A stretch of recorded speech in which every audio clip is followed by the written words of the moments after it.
Hey everyone, and welcome to another episode of Nat Chat. I'm Nat Eliason, and as you may or may not know, what we're currently exploring in this podcast is what to do as a college student who isn't excited about the typical postgraduate careers, maybe the major that they're in. They want to go after a life that they're more excited about. In this episode, I'm joined by Chris Sparks. Chris has a crazy during and post-college story. He got really into online poker while he's still a student, and that eventually led to him getting flown out to Brazil for an international competition before he even graduated. He thought he wanted to go into advertising, but when the company that he had gotten an offer with, Ford, basically never followed through on it, he decided to just go all in on the poker. After a year, he was living in a multi-million-dollar mansion in LA, and he and his friends were just living this crazy lifestyle, all in on the poker, until 2011 when the US shut down online poker, said it was illegal, and seized all of the money that he and his friends had in their online exchanges.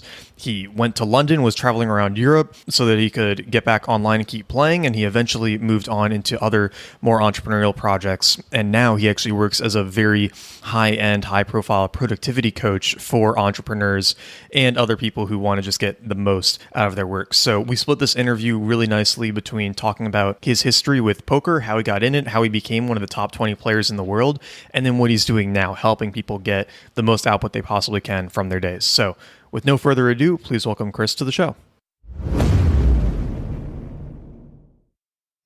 Chris, welcome to the show.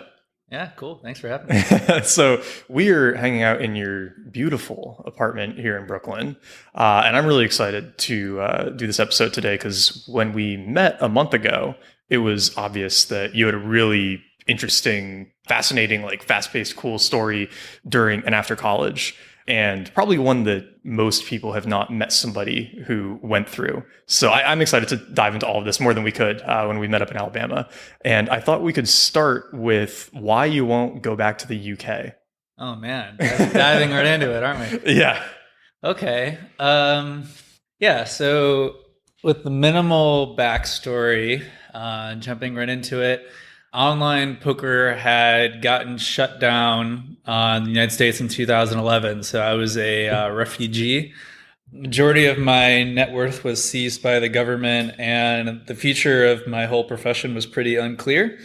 And all I knew was just how much I loved poker and how I wanted to continue playing it, but didn't really have a good plan for doing so. And got some friends together, and we decided we would move to London. And we picked London basically because we weren't super adventurous, so we wanted to go somewhere that they spoke the language, that wouldn't be too crazy of a transition. But also we thought that London would be a really good travel hub for exploring Europe, which had always been, a big bucket list item for me, was to do the whole backpacking thing. Turns out it's very hard to get people to rent an apartment to mid-20s poker players in London. So we ended up having to come up with backstories. So at first we would say we were currency traders, but then we kept running into owners of the apartment who were hedge fund traders, and that story didn't hold up too long. We finally found a place that was bought by a Chinese guy, sight unseen, for $7 million. So he wouldn't meet or see us, so that the broker was able to kind of concoct a story that we wouldn't be able to check out. This took us a month of apartment hunting just to find a place that would actually rent to us. The day I signed the lease at the office, I was on my way to the airport. So I still hadn't unpacked. I've been staying in hotels, so I still had my one bag with all of my possessions in it.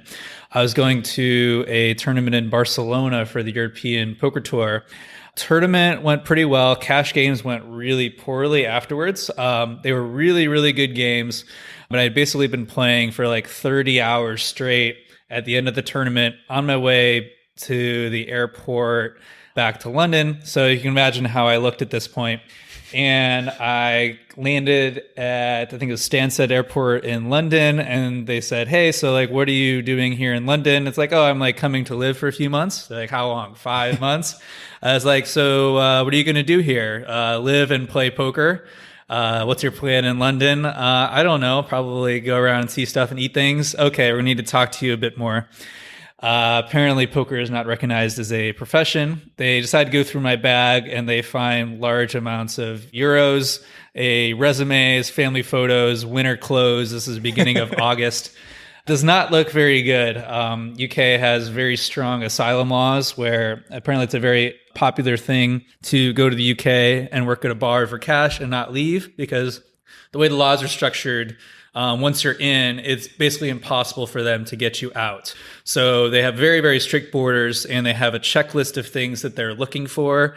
And primarily young men who are looking to move to the UK with no return flight. And I went through the checklist. I found it online. I basically checked every single box of warning flags.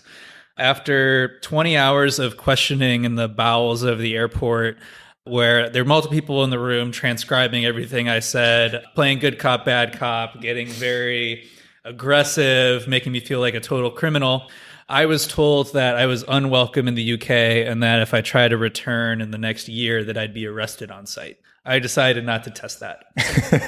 And when was that? That was in 2011. Okay. So I haven't been back since. My theory is that I wouldn't have any trouble going back if I, didn't check any of those boxes this time and had a plausible reason to be there. But I hold a bit of a grudge, and I wasn't really blown away with UK in the first place. So I've been happy to kind of cross it off my places to visit.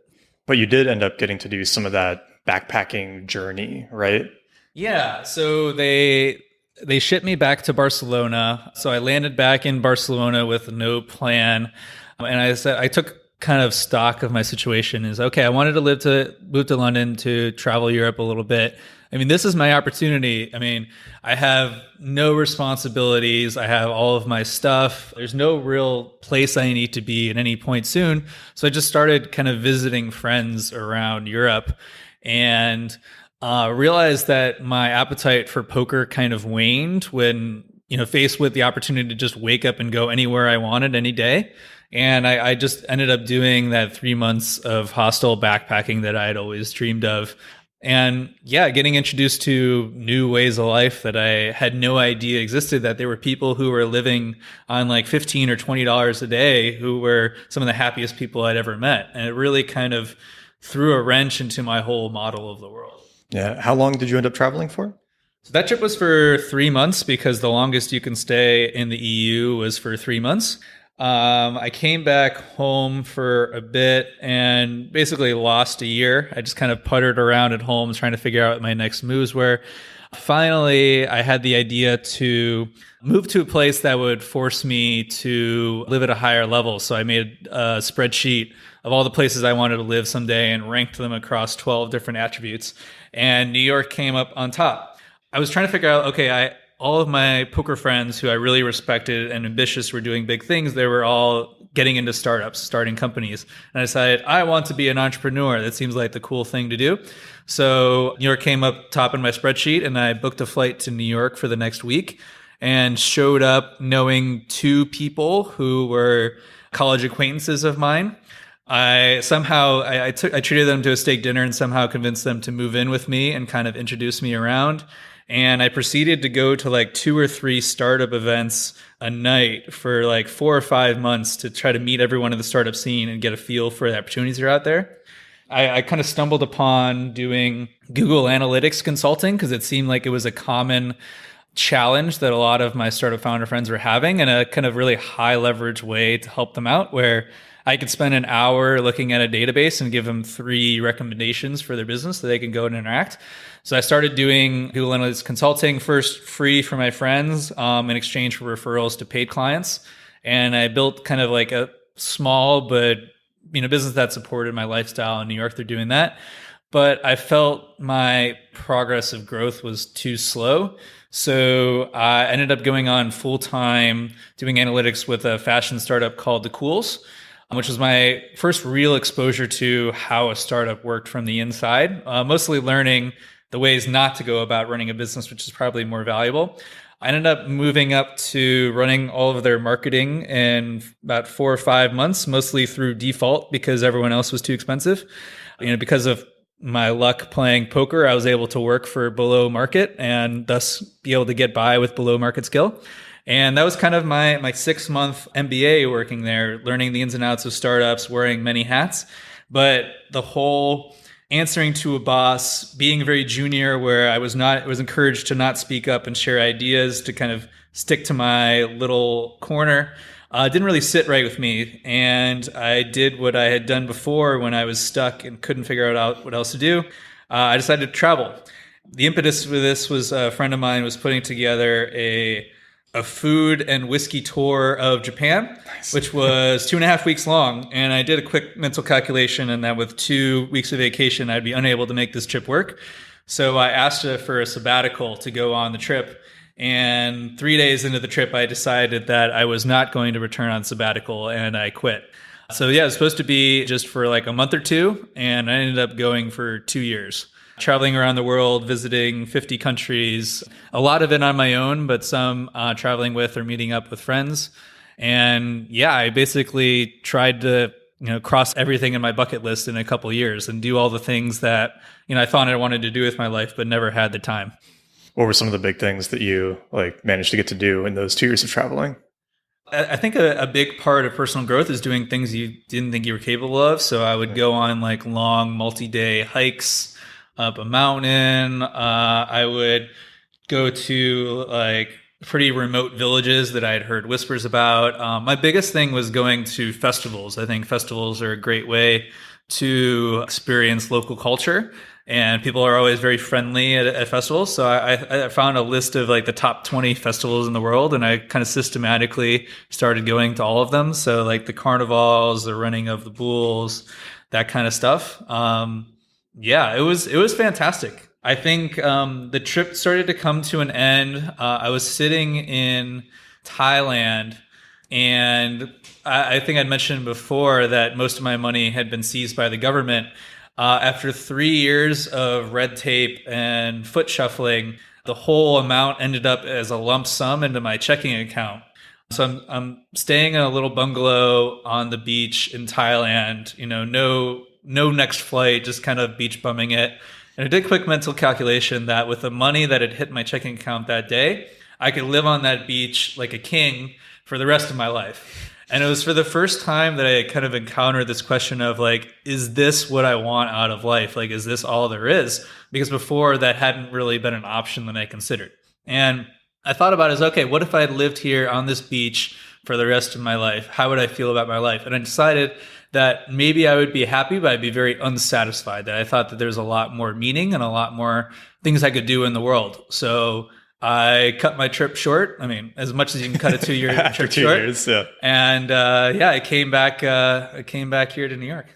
Okay, so there's so much to unpack there.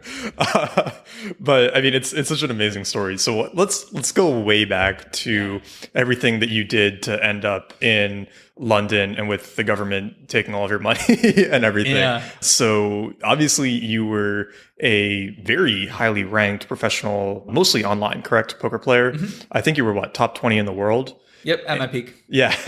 And you were living in LA with these other guys in this absolutely amazing house and playing poker full time. How did this start? It started when you were in college, right? That you first got into poker? Yeah, absolutely. I mean, I look back in terms of compounding probabilities, there was so much luck and timing and being in the right place at the right time that went into it. Where, I don't know if you guys remember when poker was just everywhere on ESPN. That was basically my freshman year of college when Chris Moneymaker won the World Series of Poker. And just, I don't know about you guys, but everything we did socially was geared around poker, whether it was watching it on TV or playing it with friends. And I've been lucky to play a little bit. I kind of came from a gaming background, and then I played some early Age of Empires type games, and then I moved into becoming one of the best gin players online, the gin rummy. And so my gin rummy guys started playing poker. So I've been playing basically free roll poker tournaments my senior year of high school. But I get to college, so I already have a small leg up on all these guys in terms of poker skill. And I just am way better than everyone else. And poker is so big, so I'm just playing in college basements and dorm rooms and doing really well. I mean, relative, I'm making beer money and food money in college. And a couple of these guys who I think are really bad at poker start talking about how much money they're making in online.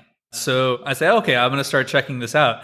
I mean, to put it into context, I was just such a way over ambitious college kid. I think in the wrong directions. I was really set on making TV commercials for a living. So I was in all these college organizations. I was running the advertising in our school's newspaper, taking on like the max amount of credits available. So I didn't have that much time. But the amount of money that can be made at online poker at that time was just undeniable, especially if you're in college. And I basically started like paying off my college before I graduated by playing poker, first by tournaments, and then I switched to cash games my senior year. To like by the time that I graduated in 2008, I not only like paid off my college, but I had enough savings that I could go a couple years without working. But the thought of doing this for a living just never struck me as an option. I was just still so set on this corporate path. I did a reality TV show my senior year with Forward that led to being offered a management track position in advertising. So I'd actually get to work on making TV commercials, which was my dream. And I was just dead set on that. And this whole making money at poker was just kind of a sideshow while I actually like got off into the real world and got a real job and did what real adults do. And I had two very fortunate events that kind of threw me off of that path, the path most traveled. The first one was the end of my senior year. I misclicked with my mouse. I accidentally entered into a tournament where the first place prize was an all expense paid trip to Brazil to play in a tournament there where you got $2,000 in airfare, all your expenses paid, 5-star hotel, and entry into the tournament. And I entered into the tournament by mistake. But once I was in there, I couldn't unregister. I tried to win. I ended up winning the whole tournament. So I looked, okay, well, like, when is this thing happening? Oh, it's during finals week, my senior year finals. And I don't even have a passport. And Brazil visa is just absolutely like notoriously hard to get. So I had 2 weeks to get a passport, a Brazilian visa, and like take my senior year finals. And I somehow managed to just like go all out, get all these things done, take my finals, graduate early, get a passport and a visa. The visa came like an hour before my flight. And I fly down to Brazil. And to make it clear, like, I mean, I've never left the country before. And I show up in Rio de Janeiro on my own. And I walk into the hotel lobby and it's full of just like super nerdy, pale white guys on their laptops in the hotel lobby. And this is a beautiful 5-star hotel. Like we can look out the window and see the ocean, and all these guys are just sitting on their computers in the lobby. And my first thought was, wow, like what losers, like the beach is right there. Why don't you guys go outside and like chill at the beach? And then it also hit me. It's like these guys, like this is so normal for them to be in a 5-star hotel on the beach that like they can afford to just sit and play poker because this is just another day for them. And it wasn't until that moment that I decided is like, oh, like these guys, like they look like me. Like I can do that. Like I can be sitting on my laptop at the beach. And that was the first moment that I actually considered, oh, okay, maybe I'll do this poker thing for a living. But that wasn't enough. That whole experience wasn't enough for me. I still was like set on going into Ford. I move up to Detroit right after I graduate. Here, wait, back up. Yeah. So how did you do in Brazil though? Did you win that as well? So this is my first major live tournament, and I was just way overexcited. There was so much adrenaline that I lost the tournament in like the first hour. Oh god! But you got the free trip to Brazil. Free trip to Brazil. I mean, the players were so bad. I couldn't believe how bad the players are, but I was just so excited. There's so much adrenaline. I just like flamed out.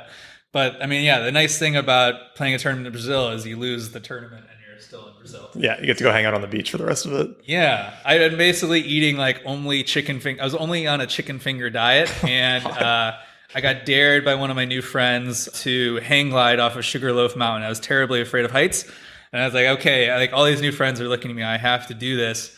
And I land on the beach and I'm like, oh my God, like I've cheated death. I've made it off there. Like, what are some other things that I've been super afraid to do that I should do now that like, you know, I haven't died? And I decided that maybe I should try fruits for the first time. And I started eating fruit. And yeah, that started me getting off the chicken finger diet and eating more sophisticated things. So you really were like some of the other guys hanging out in the hotel lobby, like unhealthy behind a computer most of the day. Oh, like, it was so bad. So when I went pro after I mean, I didn't even get into the whole Ford thing, but the auto industry collapsed, and I basically was put in like hiring purgatory for 6 months, where every week they would call me up and say, we're going to bring you on next week. I realized they were never going to bring me on, but I was happy to have an excuse to play poker. And I could still kind of cognitive dissonance justify my way as like, I'm still doing what I'm supposed to do. I'm still going to be a successful guy, and I could still continue making money playing poker. But I was so miserable, man. I didn't know anyone in Detroit. I was just sitting in my apartment building. The only live person that I would see is the guy delivering my pizza every week. Or every day, sorry. Just like eat my entire pizza, drink my 2-liter of soda, and like, yeah, put on weight, got really unhealthy, took years off my life. But since I had no responsibilities, like no friends, nothing to do, I could put all of my energy into poker. And it was that like year that I was in Detroit that I went from being like pretty good to being one of the best poker players in the world. So like, it's hard to say like whether it was worth it to like live that kind of lifestyle, but I don't know if I had been in another situation where I had a life with friends and things to do, that I would have gotten as good at poker as I did. Yeah. So how were you improving? Like, how were you learning to play poker so well? What did that process look like? I think it's like a lot of things in life, and that there are people who are practitioners and are doing the thing, and there are people who aren't as good, who are selling how to do the thing to people who aren't very good. And I think the best way to learn how to play poker is just by playing a lot of it. I was fortunate in that I kind of found this hack that the best way to learn something is by teaching it. So I began coaching other really, really good poker players for money.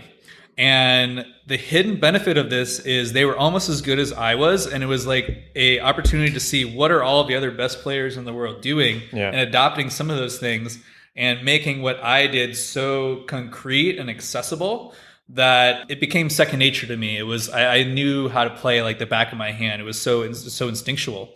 So I ended up, I coached 120 players. I also like built a side business where I was investing in players, or because I became the best in my niche. I always recommend picking a niche that you could be number one in, and focus on that and then expanding. I became the go-to guy for coaching poker in a very specific set of cash games.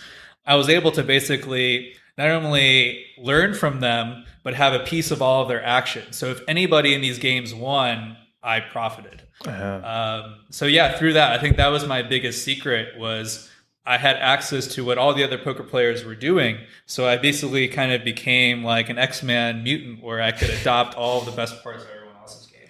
Was there no conflict between all the players getting coached by you, right? Wouldn't they end up playing against each other, and then, or was it just such a big market that wasn't a big concern? That's a controversial thing as far as coaching. I think it's sort of like, frequent flyer miles, or a lot of these kind of race to the bottom things you see in an industry, where the best thing for everyone is to have no poker coaching. Right. There was like training sites that top players would get paid like $2,000 to $5,000 per video to like share all their secrets. I thought about doing that, but I mean, as crazy as it sounds to me these days, getting paid $2,000 to make a video and talk poker strategy was a negative investment for me, because the information was that valuable. I'd rather share it one-on-one rather than one-to-many. So the best thing would be for like everyone to just sit in their rooms by themselves and play poker and not share anything. But the individual incentive is to talk to other players to get better, and to sell your knowledge to other players looking to get better too, because poker is a very risky endeavor. Like there's a lot of variance. So your earnings from day to day vary greatly. So you can get some guaranteed and ideally passive income. Like that was the ideal. So the controversial thing is like everyone would prefer that I didn't coach every single player. But because I did, if you weren't getting coaching from me, you were at an extreme disadvantage, and that made it made you want to get coaching even more. That's fantastic. So when did LA happen? Did you go straight there from Detroit? Yeah, so I've been kind of languishing in Detroit for almost a year. I moved there after college, and this was October at this point. And it was about to be my 21st birthday. So I had all of my online friends, my best friends in the world at this point are guys who I've never met. I'm talking to them on AOL Messenger and like online forums. Wait, one sec. You'd already graduated from college, right? Yeah. But you hadn't turned 21? Yeah, So did you go to college young. pretty young? Oh, okay. Yeah, Cool. I had a fake ID throughout college. I hope that's not illegal as I say that out loud. I think statute of limitations. Statute of limitations, long I think, gone. were set. Yeah, I was a young kid in college. A lot of my friends were a year or two older than me. Wow, so all of this becoming like expert poker player, going to Brazil, coaching these people, and you couldn't buy a drink yet. Yeah. That's awesome. Yeah, exactly. Yeah, it's crazy. I mean, I think being around people who are a level higher than you is just such a crazy life hack. Where I was forced to mature really quickly because people around me were more older and experienced. Yeah. I think that's been a kind of a theme throughout my life, is to surround myself with people who I think are one level beyond where I am.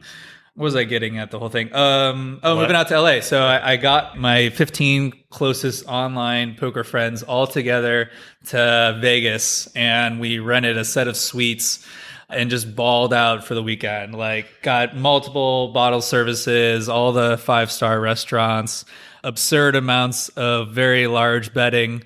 You know, I had a roommate a future roommate in LA who lost $80,000 flipping coins one night at the club.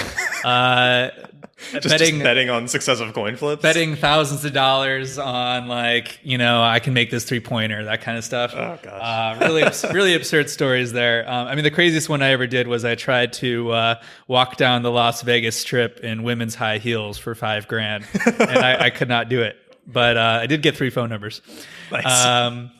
Man, where am I going with this? Oh, yeah, moving to LA. So we had this amazing weekend in Vegas. A couple of the guys were like living in their parents' basements, literally. I'm miserable in Detroit by myself in my depressing apartment. It's like, okay, we need to keep this going. How can we get a place together? We can create this like coalition of like co-working. We're all getting better at poker and picking up women. Decided, okay, so like, what's the closest beach to here? And we look at a map and it's Los Angeles. So we drive to Los Angeles. We call some guy on Craigslist on the way who's a broker to like show us around houses. And we look at houses the whole day. And the last house we see is this $7 million mansion in the Hollywood Hills. And we just fall in love. That became a whole thing because the owner was like a total crook, let's say. But yeah, it was a massive upgrade in living situation. And, you know, I felt obliged to live up to this lifestyle that I created for myself, where, you know, I had a hot tub and a sauna and a steam room and a gym, like, for myself in my bedroom. So it's like a really crazy lifestyle, but it made us something to live up to. And for the first time, I was surrounded by poker players who were actually treating it like a profession. And even though like I had literally nothing to do in Detroit, because it was like such a depressing lifestyle, I could barely get myself to play. So just like instantly, the number of hours that I worked, despite all the play we were doing in LA, doubled. And it became like a really big thing. I mean, it's such a cliche that people talk about, that you are the 5 people you surround yourself with, but it's so true. And yeah, that was like probably the best year of my life in terms of growth, was that year and a half in LA. Things just went gangbusters. That's crazy. So why were some of these guys like living in their parents' basements if they were at the same time blowing $80,000 on coin flips? Like, was it just part of the mentality, or? Man, I mean, that's a tough bit of psychoanalysis right there. Yeah. I think it's just because the money was not real to us. So because you're playing online poker, you're playing for such large amounts of money. But if you treat it as real, you can't make the moves you need to do. You need to just treat it as a number on the screen. Where, you know, if I'm betting a car on a bluff, I can't be thinking about what I can buy with that money instead. It just needs to be a very objective investment. So like, I don't think it had hit any of us just like how ridiculously rich and privileged we were until like that weekend in Vegas, where we've been living like very menial lives. Like basically there was no external change in our lives despite how well we were doing the poker. But since once you get all of us together in a room, Vegas, kind of feeding off each other's energy, like letting all of this, like, you know, gambling out that had been closeted up for so long, because you can't talk about this kind of stuff with your friends, is like, wow, like we can do anything we want. And then it comes like, well, what do we want to do? That's great. So how long did the LA house continue for? For a year and a half. It would have gone on for longer, I'm pretty sure, because it was such a good situation. Yeah. We did a pilot for a reality show towards the end that was getting close to picked up on Spike. But yeah, April 15th, 2011, the day that will live in infamy. The same day that I wrote a six-figure check to the IRS shuts down online poker in the US, and that kind of like put the online poker dream to an end. Yeah. So, like, what was going through your head on that day? What was that like? Uh, I was at Coachella. I picked up my phone and I had 50 missed texts, which is really unusual because I just hate texting. And I was like, wow, something as big is going down. And I looked and it's like, oh, okay, poker is done. It's shut down. And I kind of played it off because there's always been rumors around this. But because you're doing so well, you're so invested in the status quo, cognitive dissonance. I was like, well, it's going to be fine. It's going to sort itself out. And as it became clear that it was not fine, that it was possible we would never get our money back and that poker as we knew it, and that was all we knew at this point, would be done, it really it became like a deer in headlights where I was just glued to my computer for a couple months, reading everything I could and not taking action. And it really kind of made me assess like how I would do in an actual crisis, because if you guys have heard of a black swan, it's something that I knew was always possible, but I had never considered the possibility. So when it actually happened, I was just completely unprepared and just stuck in place. I couldn't figure out which way to go. And you said that a lot of you guys kept your money in the poker, like online systems, right? Yeah. And so the IRS was able to just grab all of that? Yeah, absolutely. I mean, we treated the poker sites like a bank. I mean, it was the way that we paid each other. I ran my business through the sites through poker transfers. And it was just assumed that it was as good as cash. And like, because we were doing so well, like we didn't have time to think about where to invest it. We just like let it sit there and accumulate. So a lot of guys, yeah, I guess a lot of guys got like wiped out where, they had, kids and bills to pay, and they had just gotten used to keeping 100% of their worth in this site. So yeah, at one point people were selling the balance in their accounts for 20 cents on the dollar because they were so desperate, and there was no idea like when or if they would get this money back. And it took, you said, 3 years for you to finally get it back? Yeah. That's crazy. And in that time, you went off and had all these other adventures that we've covered and eventually ended up back in New York. So you said that you started doing some of this like marketing, Google Analytics type work with these startups. How did that like get started? How did you build up that skill set? I think the same way I did with the poker coaching, with the secret of learning by teaching. So I discovered that entrepreneurs as an audience, their biggest constraint was time. So if I could open up their time that they were spending on something, it was worth it to them, even if I wasn't an expert. So even if I knew like 20% more about Google Analytics than they did, it was worth it for them to pay me. And I basically would get hired to do jobs, and then I would use that as an excuse to learn how to do the things that I was getting paid for. Where this idea of a forcing function really stood home for me, is having this pre-commitment to do something as a way to force myself to get good at it and learn. And because I didn't want to disappoint the people who had hired me, particularly those who would become my friends. So I worked really, really hard to become an expert in this thing, but I don't think I would have if it had not been for that extra push of like, people are expecting something from me. And it was awesome. I got a lot of exposure to entrepreneurs and the way that they work and the challenges that they face day to day. And that kind of informed what I was doing now, is that I would witness that these guys like worked crazy hours. I always like the joke that you become an entrepreneur to work 80 hours a week to avoid working 40 hours a week. And it's so true. These guys, they're put in so absurd hours, pouring themselves in the business. And I just saw so much inefficiency, and that they weren't delegating very well. They were spending a lot of their time with things that were not that valuable. They were, not seeing a lot of ways to become more efficient. And it's kind of occurred to me, like I started doing it just like informally to help them, that like I could help these guys become a lot more productive. Like when we were playing poker back in the day, because we were just making so much money per hour, the incentives were so high to basically cut all other unnecessary parts out of our lives so we could spend as much time as possible playing poker. And I got very good at becoming very efficient in all my parts of life so I could like maximize that time I had. And I realized that a lot of those skills that I learned applied themselves to entrepreneurship as well. So what were some of those like first things that you started working on with these entrepreneurs, right? Like, what was your initial foray? And we're talking now about your latest work, which is forcing function, right? So doing this productivity output systems coaching for entrepreneurs. Where did that start specifically focusing on? Yeah, it's a funny thing. I mean, I love helping friends. I love having high level conversations, and I hadn't really planned on making a business out of it. I was just enjoying the conversations, and it didn't actually become a business until a friend of mine was over here for tea. And he said, "Oh, like I love that productivity stuff you're doing. You know, I heard you were really helpful. Like, how do we get started?" I'm like, "What?" I like, "Well, let's just talk about it." He's like, "No, like I want to hire you." He's like, "How much does it cost?" And I was like, I don't know. And I just like came up with like a number that was like way too low in hindsight. And he's like, cool. Like, well, what do I get? And I just made up some, oh, we'll talk this much per month, and I'll help you do this and do this. I made like a really janky Google Doc and emailed it to him afterwards.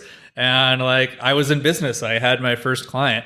I think that's a really good thing to look for, is if the market is pulling something out of you that I hadn't even like asked for sale or, put my shingle up to start a business, and somebody asked to hire me. And that was like a really good indicator that I kind of stumbled onto something that was high leverage and really kind of universally useful, this idea of becoming more productive. So I started with him, like my first client. My biggest thing that I helped him with was making the most of his time outside of his day job, where he had a side hustle that he was trying to build outside of his job. I think kind of the same thing would apply if like you're, in classes all day and you want to start to build some side income and some skills outside your classes. How do you create a separate context to be productive when you have no need to do so? So yeah, biggest thing there is prioritization, goal setting, having deadlines, holding yourself to the same standard and structure that a boss would. And yeah, that's how it all started with me. Is I basically would help people set up the structure for themselves as if they were working for a company, but like they were their own boss. And then from there, I started talking to some of my old poker friends who had since gone on to become entrepreneurs, where I had like a really established credibility there with that audience. I knew how to speak their language. Some of them I had worked with before in a poker coaching context. So I think that's always the best way to go about it, is like start with the people who know you well and like you've already worked with, you have a good chemistry. And they were nice enough to give me referrals to other clients. I've tried a lot of things for marketing, and I think the vast majority of them were a waste of time. The only thing I've really found that works is doing a really good job. That my marketing is the product. That I find that the more that I help people become productive, the more they want to tell their friends and help me get more clients. So I basically stopped all of my work on marketing and just focus on like, how can I be there for these guys? And it's not just like, okay, we're going to talk this much per month, but like thinking about them when I'm in the shower, not in a weird sense, but like, how can I help them today? Like, oh shoot, I know they have this big event on Saturday. What's the thing I know they're going to be really busy. What's something I can surprise them with that'll take it off their plate? And kind of treating it as if like I'm the right-hand man kind of thing. Yeah, that was a year ago that I started doing the productivity coaching. It's just kind of grown from there. That's great. And if you don't mind us like soliciting free help very briefly here. I love nerding out about this stuff. Stop me anytime. Well, because I feel like this is such a common challenge. It was definitely a challenge for me when I was in college, starting to, and it's difficult for people after school too, obviously, setting aside time for these things you want to work on, these things you want to learn, when you have this other big commitment taking up most of your time. And so you talked a little bit about how you help people kind of become their own bosses in that way, like create that structure. What does that look like on a high level, right? How could somebody start building that for themselves? Yeah, I think the two key components there are priorities and schedule. And so as a college student, you're really lucky in that some of that skeleton of a schedule is already created for you by your classes. But that means taking the extra effort to create space to work on your own thing. So that there's so many temptations and distractions of things to do when in college. But you can use those classes as a skeleton to set aside time to work on your own thing. So identifying those gaps in your schedule and going to a place that's quiet and you won't be disturbed and working on that, even if it's just for an hour a day, you'll start to run circles around your classmates. I look back at my work habits in college, and despite like how busy I was, it was really bad, particularly around like papers. One of my favorite studies is looking at the best way to perform on a paper. And they did a few different formats where one is like, okay, you just have like a final exam on the end, or like you have like checkpoints along the way, like a weekly quiz type of thing. And they found that the more checkpoints you have, the better that you do. Okay. Because you break up the work into chunks rather than doing it all at the end and trying to cram. Cramming has like been scientifically proven to be like a very bad way to study for a test. You want to do is like spaced repetition. So studying in small bursts over time to let it sink in. The same way that you want to like set that up for your classes if you don't have that, or for your business, is to create like regular checkpoints with somebody so you make sure you're making progress rather than trying to do these like big sprints at the finish. So if I were doing it again and I was in college and starting a business, I would partner up with somebody who was on this kind of similar path with me and try to hold ourselves accountable, show each other what we're working on a regular basis. And I would basically create a schedule and a structure for myself where if I wasn't in class, I'd have certain dedicated hours at the same time every day or every week that I was going to the library or going to a cafe and working on the business. And the way I structured it when I was in college, because I was trying to set time for poker, was I had all of my classes on 2 days, generally Tuesday and Thursday. And I would treat Monday as getting all my work done, and then Wednesday and Friday as my poker days. The same way you could do that is if you batch all your classes together effectively, you could create full days that you can focus on your business where everyone else is in class and you won't have as many distractions. That's great. And what are some of the like really bad habits that you commonly see like with clients when you're trying to help them set up those structures and get started, right? What is usually the thing that is impeding someone's progress or impeding someone's output that they might not have identified already, or that might be like surprising to them to have you point out, if anything comes to mind? So many. It could be multiple things too. Yeah. I think we get in our own way a lot. I think there's a lot of opportunity with working more hours or working smarter, but I think at the end of the day, it really comes down to this inner game and understanding what's important and creating the habits to make progress on that. So I come back to in this productivity coaching a lot to the idea of systems. Like, how can you make progress on your priorities automatic, where it's going to happen no matter what? And that comes down to measuring. So having a way to measure progress and keeping track of that you will improve anything, whether it's your diet, your sleep, your habits, your revenue, by measurement. Just by paying attention to something, attention is curative. Like, you will fix or improve anything by measuring it. And then creating the habits, thinking about like, what is one thing that if I did every day would ensure that I moved forward? And then making sure that that happens every day. And I think about that as like, if I spend an hour on my most important thing every day, the rest of the day is a complete bonus. So my priority becomes creating the space to make sure that that hour is undisturbed and that I make the most out of it. Where I think that there's a lot nested in there. I think that the big thing is, one, knowing what's most important for you.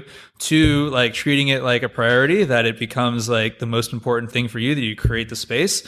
And then third, like building habits around it so it becomes automatic. So it's not something you need to force to do, but just becomes part of your identity, who you are. And I think that's the biggest mistake that I see, is unclear about priorities, not creating the space to move forward on it. You know, I talked about setting a day aside.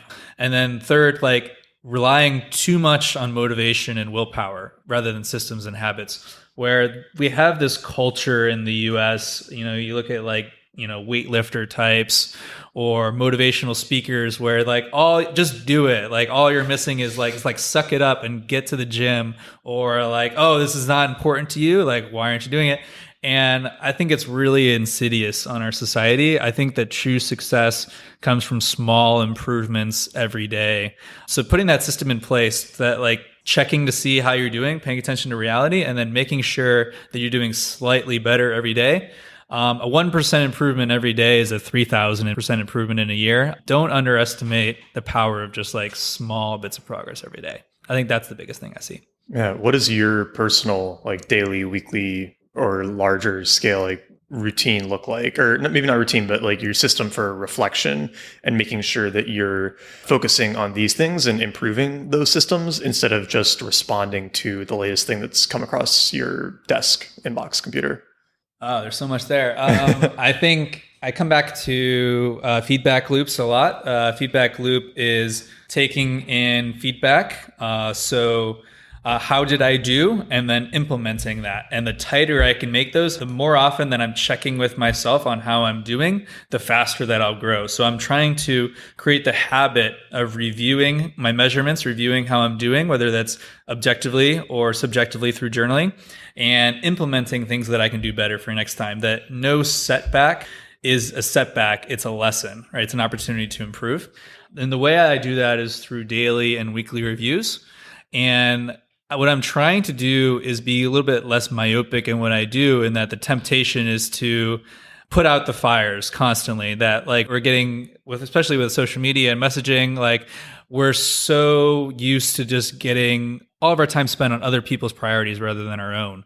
So first it's knowing what's most important to me. And that starts on like planning on like a quarterly, yearly, even like lifetime level of like, what do I want to achieve with my life? What do I want to achieve this year? What do I want to achieve this quarter? And thinking about ways that I can make small, tiny amounts of progress on that every day and every week.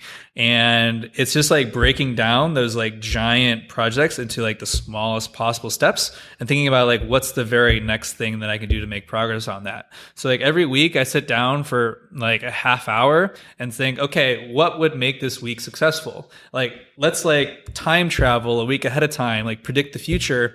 If I did this week, how would I feel? What if I did this instead? And thinking about, okay, what would make me happiest about this week? What would make me feel most fulfilled? Great. Okay, that's the thing I'm going to do. Now, how can I make sure that that happens?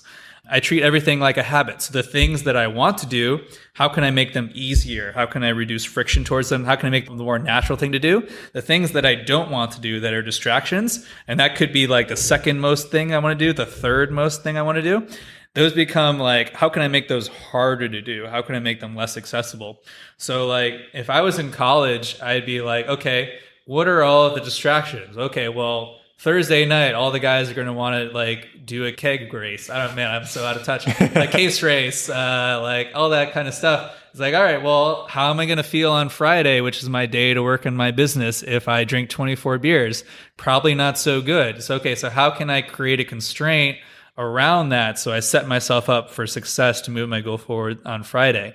And it's like this idea of predicting the future, that if I know the context, the environment that I'm going to be when I sit down, I can predict how I'm going to do. So I first figure out what I want to do, and then I figure out what is the future scenario that I could put myself in that maximizes my percentage chance of that actually happening. So obviously we've covered like a ton with the productivity stuff, which is awesome. And I know like I definitely appreciate it because I didn't get to like drill in on some of this stuff with you. And there's a ton more beyond it. So what have been the biggest sources for you for learning a lot of this stuff? Like what has been the most helpful for figuring it out and teaching yourself? I think there are a couple of good books on productivity. I think the most of the stuff you read, particularly online, is really, really bad, and I wouldn't waste your time. I think productivity is kind of entertainment business, and it's easy to learn a lot about things you could do to improve and not actually improve anything. So I would focus any of your efforts on productivity on specific issues that you've noticed and looking for actionable things to do and then actually putting them into action. I think the go-to book is Getting Things Done. I think we've talked about Motivation Hacker, the two of us. I think that's a really cool one. I think Cal Newport's work, particularly So Good They Can't Ignore You, particularly written for college students. I highly recommend that one. I really do think that the best way to learn, though, is from other practitioners.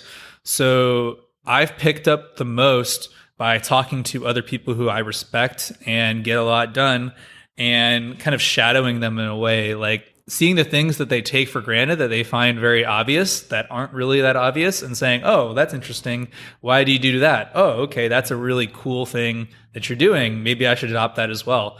The same thing, I was talking about the poker coaching, like getting access to what all the other top performers are doing and deconstructing that, where the best things aren't written in books. By the time it makes it into a book or a textbook, it's already outdated information. So yeah, talk to friends. And then I find, as I said before, that if you measure something, you will improve it. So I just try to treat everything like an experiment, and I'm constantly looking for ideas for things I could potentially implement. And I'm like experimenting on myself and seeing what works. So the more things that you try, the more things you're going to find that works, and they all compound and build upon themselves. And what were you sharing when this first friend slash client like asked you for help? Were you blogging about the stuff that you were reading? Were you just sending it to your friends? Because you mentioned that he had seen some productivity stuff you were doing, right? Like, and that's kind of a cool way for you to stumble into a business, that you're just putting this information out there and then suddenly people want to pay for it. So how had you been doing that? Well, I think if I was doing it the right way, I would have been writing about it and sharing what I learned.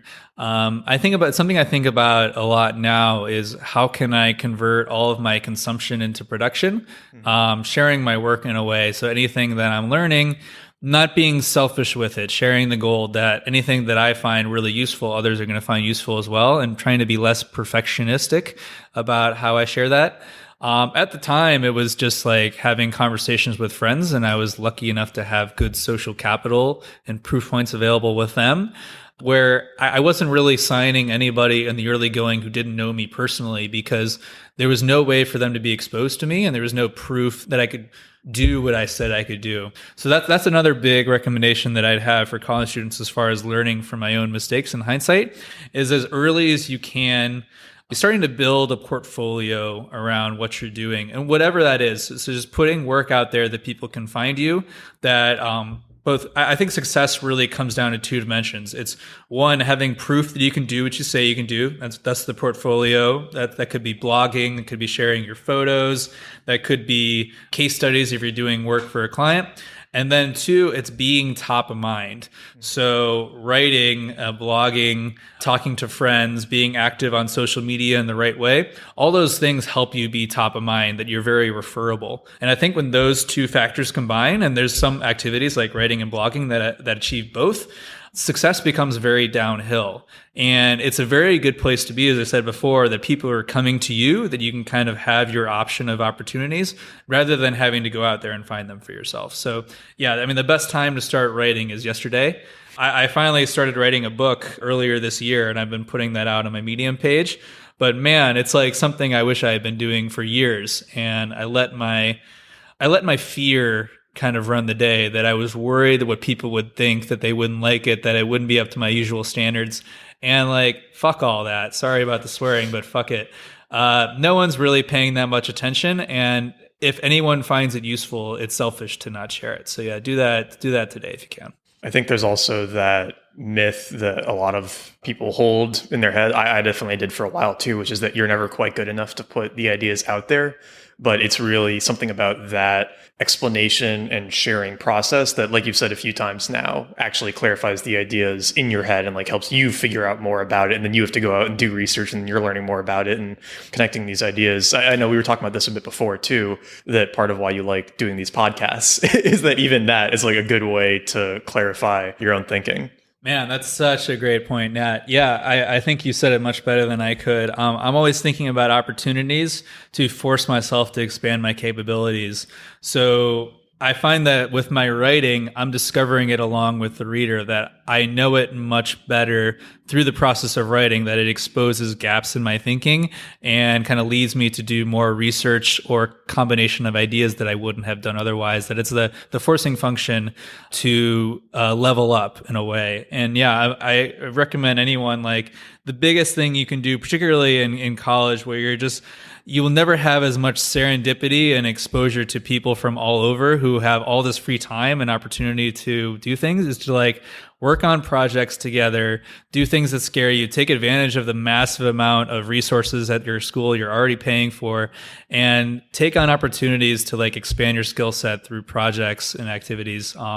It's the fastest way to level up is by necessity. Yeah, I think that's a fantastic note to wrap up on. So if people want to find all this writing that you're now putting out and your other work, where should they go online? Cool. Yeah. So my all buttoned up professional website is theforcingfunction.com, theforcingfunction.com. I occasionally do the Twittering thing. More active on Facebook. You can friend me on there as well. That's at Sparks Remarks. Yes, it does rhyme, Sparks Remarks. And I'm putting out chapters of my book, Inflection Point, where I talk about all of this productivity stuff, including, how to decide what you want to do with your life, how to create habits, how to get yourself unstuck, how to create time in your life, all that good stuff. Also at Sparks Remarks at medium.com. Perfect. So we'll be sure to link to all of that in the show notes. And Chris, thanks so much for coming on today. Cool. This is a lot of fun. Thanks for having me on. Thank you so much for listening to this episode of Nat Chat. If you enjoyed the podcast, please subscribe to Nat Chat in iTunes, Stitcher, Overcast, or wherever you get your podcasts. Second, if you're trying to take advantage of some of the information from this episode, be sure you check out the show notes at nateliason, nateliason.com/podcast, and find a friend, because implementing a lot of this stuff is much easier if you have somebody to do it with. And finally, if you enjoyed this episode and you've been enjoying other episodes of the podcast, please leave it a review on iTunes, Stitcher, wherever you listen to your casts so that more people can find it. This is the best way for it to get some more exposure and to make sure that I can keep bringing these episodes to you. With that, thank you and have an awesome rest of your day.